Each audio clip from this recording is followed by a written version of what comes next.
Hi, I'm Beth and I'm back in the garden cafe this evening to show you how to put together a pudding that uses the abundance from our hedgerows at the moment. We've got some blackberries, raspberries, English plums, toasted hazelnuts and a couple of loaves of really great sourdough bread that we make here on the estate that uses the apple waste from our cider making process. First, I'm going to assemble the filling for our summer pudding. I'm going to start by putting a nice couple of handfuls of blackberries, some raspberries, which are just nearing the end of their season here in the UK. Some toasted hazelnuts, or if you've got the luxury of finding them, some cob nuts work really well here too. A couple of 100 grams of caster sugar, but you can use more or less if your fruit's a bit sour. And I'm going to finish this off with some of these English plums. So we just need to take any stalks off them and the stones out of the middle. Chuck in my plums. I'm going to pop this on the hob to stew down for maybe 10 or 15 minutes until all the fruit's nice and soft. I'm going to cut 5 thin slices of this lovely sourdough bread.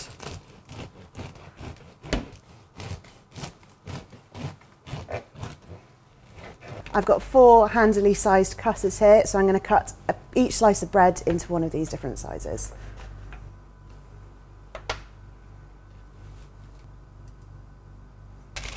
So our final step in assembling this pudding is to layer up our sourdough pieces with the stewed fruit. 1 piece of sourdough and a few good spoonfuls of fruit. It's really important that you get lots of the lovely juice in here. This is what soaks our bread and keeps the pudding nice and rosy.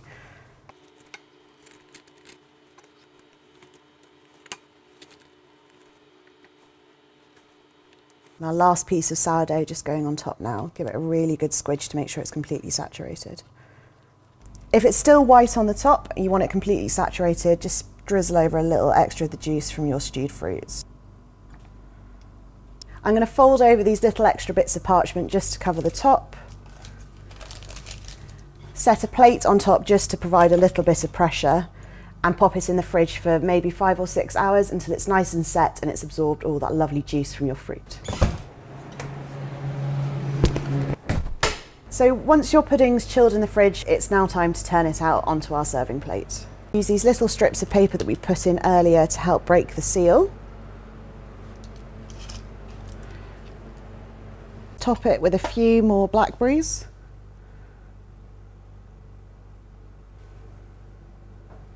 And a sprinkle of hazelnuts.